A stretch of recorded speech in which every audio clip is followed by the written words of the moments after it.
What's going on, friends? Welcome to my kitchen. Going to be doing this episode on Q Chefs about smoking and grilling tips. So I'm going to go ahead and marinate my steak here. I have a tomahawk steak right here behind me. And I'm going to go ahead and get that seasoned with some salt and pepper. I'm also going to show you how to start up your grill or smoker, depending on whether you're going to be using indirect heat or direct heat. And which proteins to use or that I would recommend for direct heat or indirect heat. All right, so let's jump in this journey and let's get started. So here's the tomahawk steak. I'm gonna go ahead and season this before I get my grill started so that way the spices can soak into the meat. Depending on what flavors you're looking for, you can season your steak with whatever you like. I'm just using salt and pepper. Sometimes it's nice to be a purist and just have, salt and pepper. It goes a long way, especially when you're using charcoal. We're going to be using a mixture of direct and indirect heat when we're grilling this because we want to get a nice sear on the outside, but then after we sear it, we also want to go low and slow. That's one method. You are also able to do what's called a reverse sear, which you can do something like throw it in the oven for a couple minutes on a super low temperature and then throw it in a hot pan or a hot grill, which that would be considered a reverse sear. I'm going to be doing a sear first over hot coals, and then I will turn it or move it to the colder part of the grill in indirect heat. So I'm going to go ahead and add some oil here. I have a little bit of canola oil, and I'm only using a little bit because you can tell this ribeye or this tomahawk steak has a lot of fat content in it. There's a lot of fat here on the back end here, so it doesn't really need a whole lot more of fat. I'm just doing this so that way all my spices can kind of stick on there.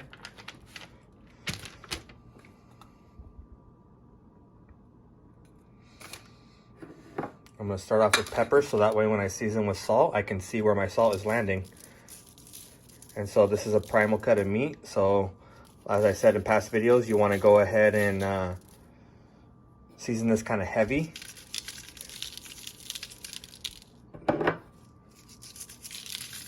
You can rub that in. You can just sprinkle it on. You can even get it on the edges here.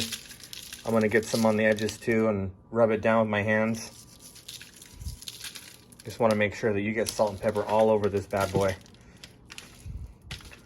Alright, so I got some on the paper there. This is probably one of my favorite cuts to grill, besides tri-tip, which is, a California favorite, or San Diego favorite especially, Santa Maria.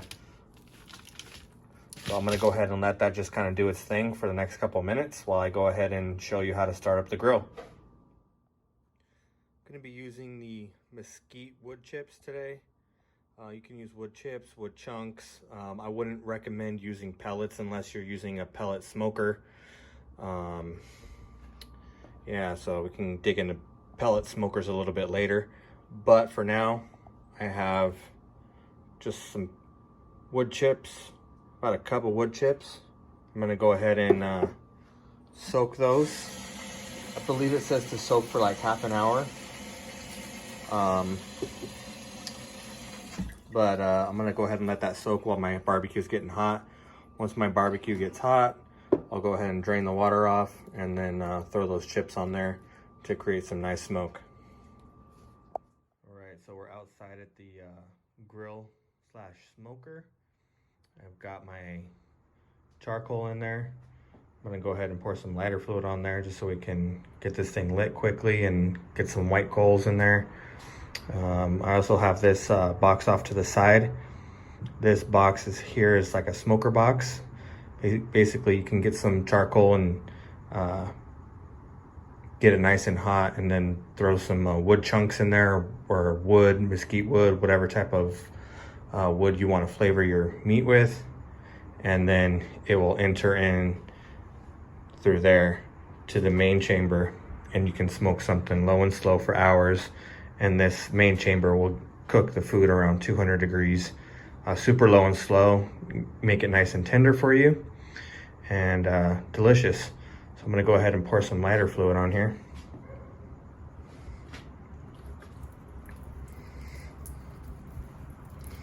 Before you put any type of meat on here, you just want to make sure that all that lighter fluid is burnt off, and it's not going to make your meat taste like lighter fluid, or it's going to taste very metallic and not pleasant.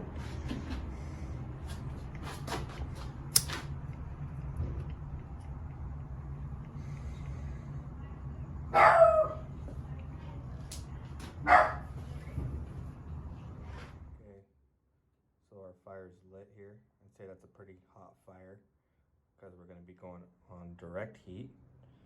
I'm going to go ahead and put my soaked wood chips in, and then put my grate back on, and then throw my steak on. I'll throw those right on the flames. Get this guy back on. All right. Next, I'm gonna go ahead and throw my tomahawk on.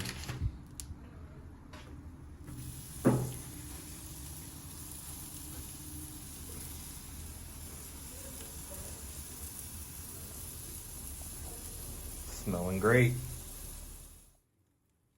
So we're on direct heat here. You can see the flames all around it. It's pretty much in the flames. That's looking great. Before I flip or do anything, I'm just gonna go ahead and check it. See what the bottom looks like here. Alright. You can tell that there's a little bit of grill marks on there, but even though it's directly on those coals, it's not burning. We're gonna put that back on and keep it on the one side. We don't want to flip it until it's time and you have a nice char on that outside. So for the time being, we're gonna let it keep going. Okay, so you can't really see the meat here because I'm grilling in the dark, but I'll show you it when I bring it inside. Temperature is reading about 81 degrees in the center. So we have a nice sear on the outside, but the meat is not done cooking.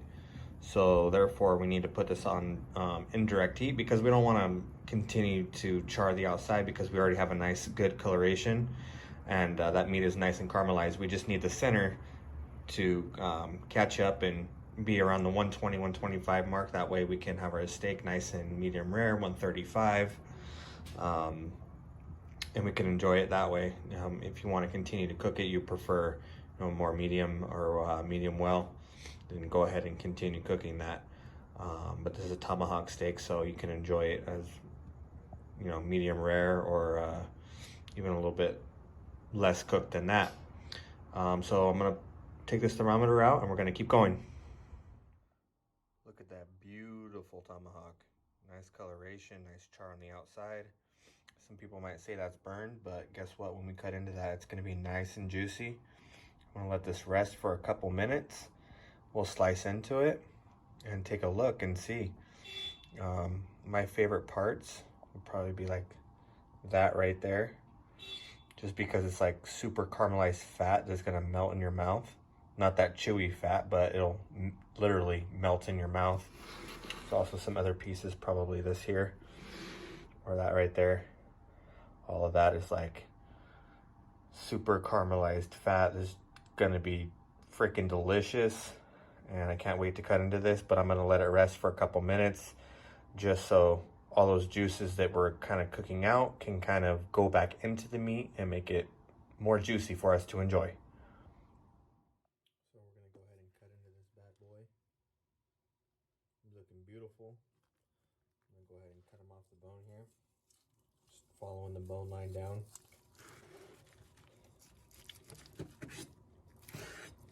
Look at that. This is like one of the best pieces too. You just chew on that bone. Such good flavor in there.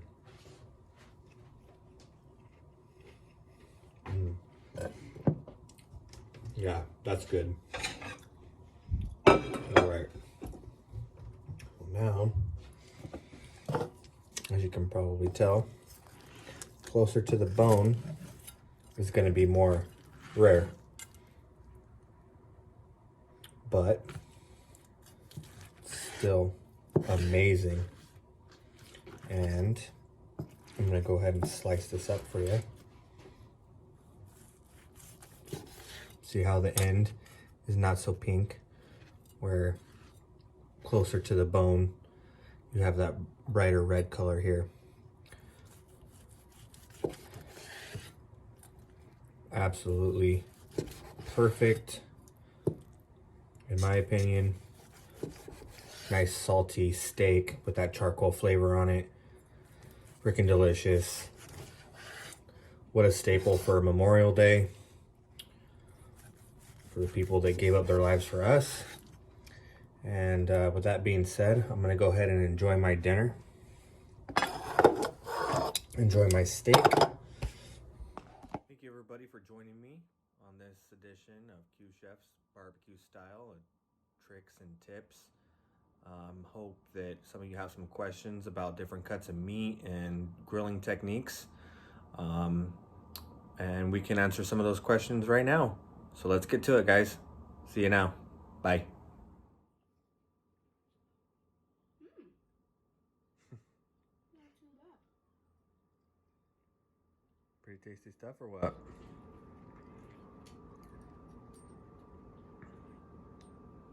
Can't swallow it. It was good.